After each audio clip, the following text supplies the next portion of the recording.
I'd like each of the panelists now to make one sentence that's as provocative as they can be to try to stimulate you in the last 5 minutes, and then we'll open it up for questions. Okay. Rich, 1 minute, please.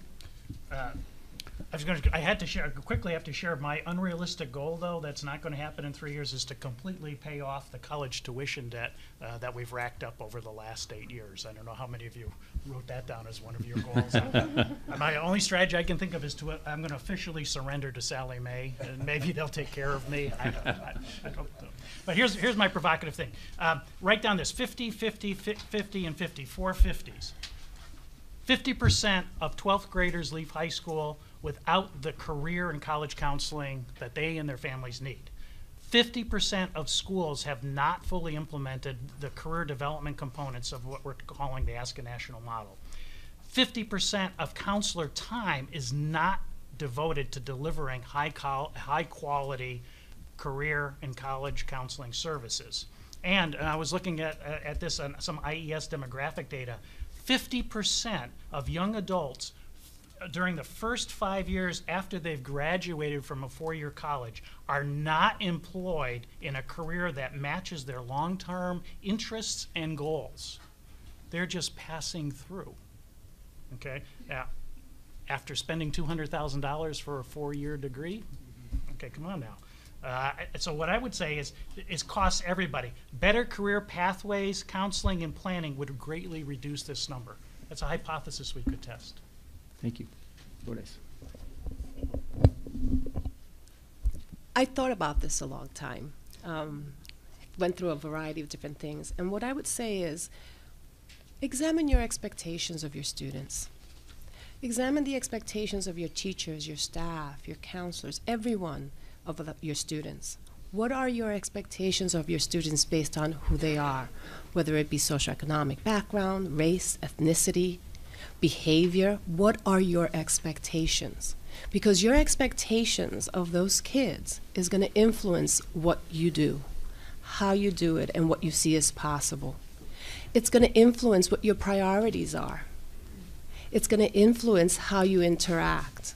Everyone, every day, needs to examine what are my expectations and how are my expectations influencing my actions. It's not until we realize what our expectations, what are the motivators that are pushing us to do certain things that we then determine, okay, is this the best way to approach the outcome? Is this the best way to help this individual? These are my expectations. How can I work to make sure that those expectations do not keep me from limiting the opportunities that someone has based on my expectations? And that will definitely address what your priorities are in terms of how you work with individuals, your schools, your parents, your teachers, your students every day. Great. Skip. Briefly, policies matter. So let's act accordingly and advocate for infusing career language in public policy. It will make a difference. Secondly, hope matters. So let's be intentional in creating hope in our students. Okay, thank you. Phil? Wow, you said brief. Surprised you. Okay, provocative was the word. Let me just say this. Counselors will never be the experts on the world of work.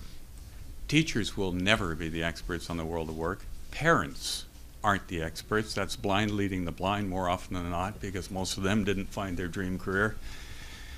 The only hope is connecting employers. We've now, when you scale to, for example, all students in Kentucky having an individual pathways plan from grade 6 to grade 12 with completion standards required at every stage, every school, every student. Now when you start that's a lot of students. Now when you start throwing tens of thousands of employers into that mix in a safe way so kids can say, here's my dream, here's my pathway. By the way, we offer free parent portal for every student so their parents can help them. Here's my plan. If I do follow that trajectory and come out the pipeline with this certificate degree, who's going to want me and how can I meet them now and find out if I want them down the road? And allow employers to say within a 100-mile radius of here, who's sitting in grade 10 dreaming of being a tool and die maker, being you know, a criminal lawyer, whatever it might be, and how can we meet them now and find out if they're what we want and start the conversation? Because only employers are confused about where the world of work is going, but nobody knows more. And we've got to just start the conversations between kids with informed dreams and people with talent gaps, and let them go from there. Thank you. One closing comment I failed to mention a while ago. I was able to go back to the local level last year, in 2011, to build a pathway school called the Center for Advanced Technical Studies. We've had almost 5,000 visitors through that center since last August. The controversial, I guess, statement would be, I think we need to eliminate 75% of this mass testing.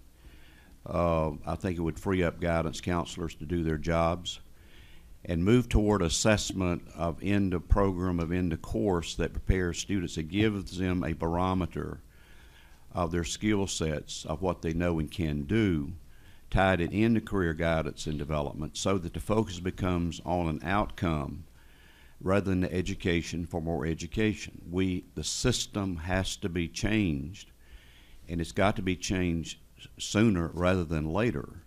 And we keep adding programs and initiatives and assessments, and we keep driving this train that frankly is off the track, and we need some kind of change. Wonderful. I hope that was a good, efficient use of our time. Let's see if we could direct questions to individuals, and please make questions rather than statements. Thank you, sir. So I've heard a lot of you talk about that we don't test and assess things like hope and becoming identity achieved and all of the things that you so eloquently are talking about. And yet I would argue from a lot of work we've done out in Sonoma County that does drive the types of assessment we do. I mean, if students are engaged, they're going to be more effective in things. The issue becomes, in trying to sell that to people who don't quite make that connection, finding data. Can any of you point to data that supports the argument that I'm making but can't always back up with good solid data? I'll give you one quick one. The state of North Carolina did a study with SAS, the business analytics company, multi-million-dollar company with education, 475,000 students using Futures for Kids, which is career cruising in that state. And they found and matched those 475 against all the students between 6th and 12th grade, and found that exposure to our program results in increased end of term and end of course exam results, so academic achievement, especially in STEM-related subjects like mathematics. And the deeper they get with the program, the more they do with the program, the more time they spend with the program, the better results get. That's a pretty good end. Could I add to that too?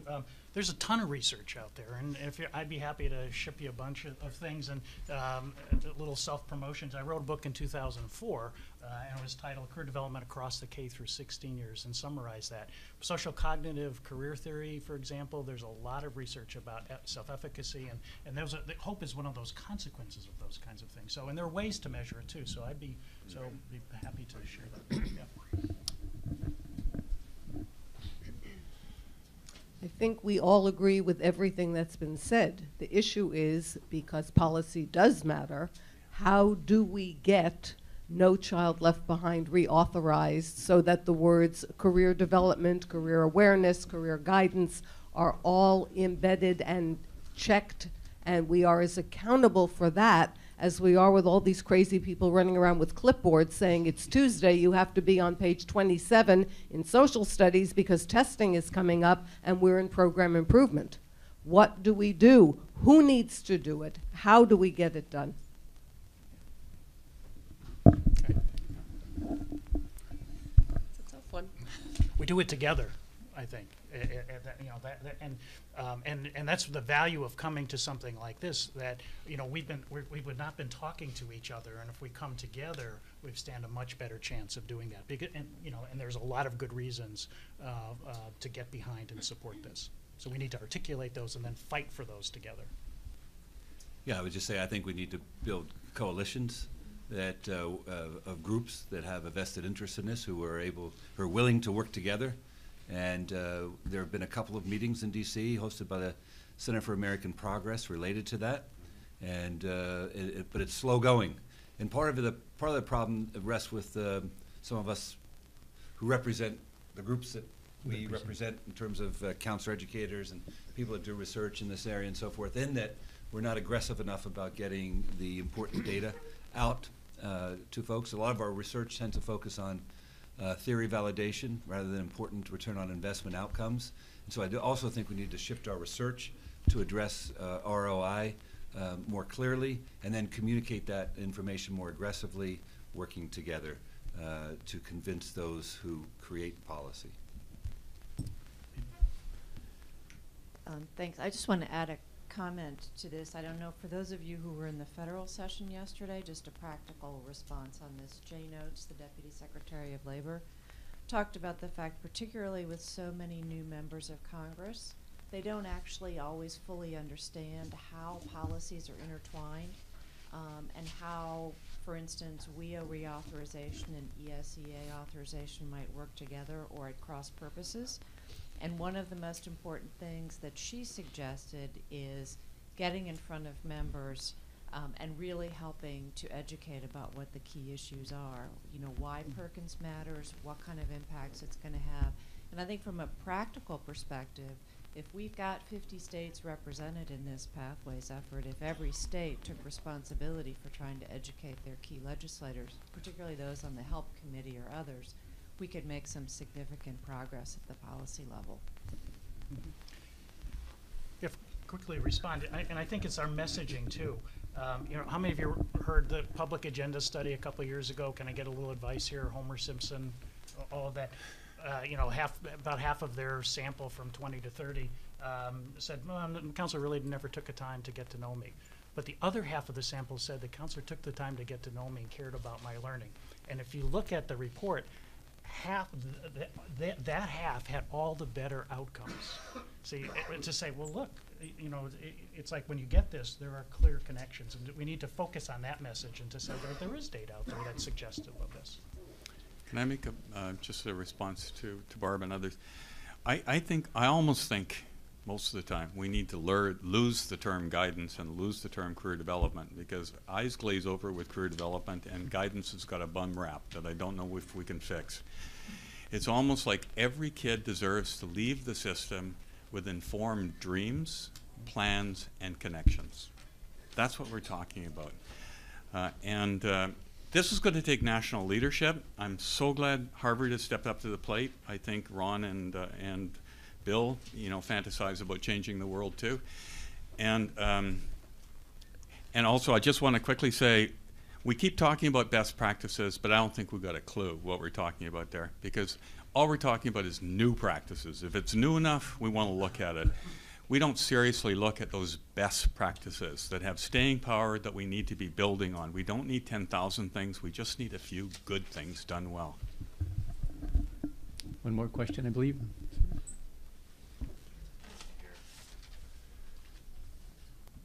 As we were sitting in the sessions, we heard a lot about the connections, the really emerging and vital connections between the business community and academic instruction, both around core curriculum and career and technical education. Can you tell me about the efforts that you're making to utilize business as advocates in getting counseling done, because they seem, it seems as though they would be a very powerful beneficiary of improved career counseling. I can speak to improved career developmental Sure. counseling. I can speak to that. I found it intriguing. There were 2 times that we really clapped or gave applause during this conference. And one comment was about there's a lot of idiots out there who don't know how to do anything. That was one. The second was when someone said we provide teachers experiences in the world of work to understand what we do, and we pay them in summer internships. There were 2 times we clapped yesterday. General Electric, way back in the 70s, provided what was called the Education in Industry Program. And in Colorado State, we've been doing that every year, where every one of our school counselors has to spend 2 weeks in industry to go around and look at the industry and what's happening with trends and understand labor market economics and so forth. And it radically changes the counselor's perspective. If you would look at the way we're going to change the people who do the work, we've got to get them back in industry and suggest they see what the workplace looks like. I think it's probably the best and most quality-based immersion program I know. So each of us would go back and just talk to your chambers of commerce and say, we want to have a summer program where we put teachers and counselors back in the workplace, talk to us about labor economics, understand the training needs you have. That radically changes the lens of a counselor. Same way we spend as much time on getting kids into college through admissions and recruiting kids in college as we spend far less on getting them out of college. So we've got to change where we put our priorities. If we want counselors and teachers and staff members to do it differently, we've got to get them in new environments. So I think that's a low-cost, high-return opportunity that everyone in here can make happen. But I meant in terms of changing public policy. Have you linked the business community? They're great lobbyists. Right. And if they're the huge beneficiaries of this, are they helping you drive public policy? The National Career Development Association has a lobbyist. They're an educational specialist and is working with the Automation Federation and General Motors and Google right now as a way to try to get something done. And unfortunately, the topic that's important right now is cyber security. So that's the angle we have this week, to try to get our language into what they're trying to do. So I think it is a question of how can this group of people here with Harvard's brand tied to it try to get this discussion at a state level to go to state legislators and governors, which we now heard the governors interested in that language, to move forward and try to get it done at that level. Again, I think we have to play to new members in Congress because they don't really understand how things are connected. The other issue is how little is getting done in Congress and what really is top priority. So what do we do at the state level to make that happen? So I think we all plead with your question. It's a very difficult strategy to make happen. And since every politician is purchased, we have to find resources to purchase politicians that believe in this. I want to first say thank you very much for your attention, and please become a champion for career guidance. We take a lot of hits. You've heard from an exceptional panel who have dedicated their careers, and thank you very much for letting Harvard bring us to this conference.